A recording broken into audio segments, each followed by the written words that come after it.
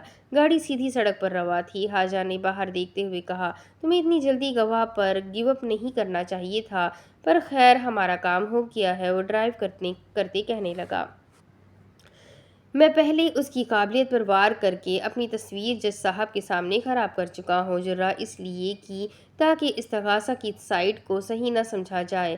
Thank God. Hajra نے تنزن دونوں ہاتھ اوپر اٹھائے۔ انداز برطانوی تھا۔ جرا وکیل کا حق ہے۔ جو اسے چھوڑتا ہے وہ اپنا حق چھوڑتا ہے۔ شاز نے اسے کنکھیوں سے دیکھا۔ حاجرہ کو کون سمجھاتا؟ وہ شروع سے ڈیفنس کرتی آ رہی تھی اور اپنا کیس جیتنے کے لیے ہر حربہ اپناتی تھی۔ وہ شاذ تھا، سیاہ تعلقات رکھتا تھا، پر اخلاقیات کو کبھی فراموش نہیں کیا کرتا تھا۔ اس نے لب کھولے، ایکسپرٹ وٹنس کو ڈیل کرنا بہت پیچیدہ ہے۔ وہ سیدھا دیکھنے لگی۔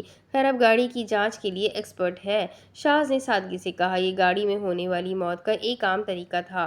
اس نے بھاؤ چڑھایا، گاڑی میں کنورٹر تھا، وہ صرف کچھ حد تک ہمیں کاربن مونو آکسائیڈ سے محفوظ کرتا ہے، اس لیے گاڑی میں سونے سے منع کیا جاتا ہے، آج بھی کیا جاتا ہے۔ وہ مزید سوالات کرنے لگی۔ گاڑی کا فین آن تھا، ہیٹر نہیں۔ اس کی وجہ دماغی مسئلہ ہو سکتا ہے اور یہ بھی کلیئر ہو جائے گا۔ اس نے بیزاری سے دیدے گھمائے۔ یہ کیس بہت الجھا رہا ہے۔ کسی خیال سے اس نے اسے دیکھا۔ پتلیاں سکڑ گئیں۔ ویسے یہ زہرا تمہیں کیا کہہ رہی تھی؟ اس کا لہجہ ذرا خشک اور سخت ہونے لگا۔ اور میں نے غور کیا ہے تم بھی اس کے ساتھ بڑے بے تکلف ہو رہے تھے۔ شاز کا بھاؤ اٹھا۔ اچھا؟ اس نے اسٹیئرنگ موڑا۔ اسے اس کا استفسار برا نہیں لگا تھا۔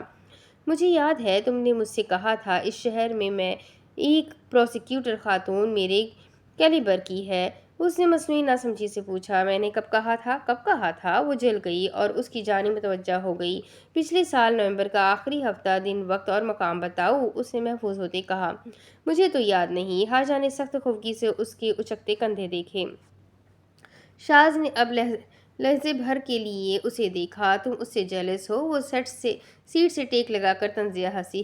جیلس؟ غصے سے اس کا چہرہ سرخ ہو رہا تھا۔ میں جو ہوں اپنی اون پر ہوں۔ میں اس کی طرح واسطے لڑا کر وکیل نہیں بنی۔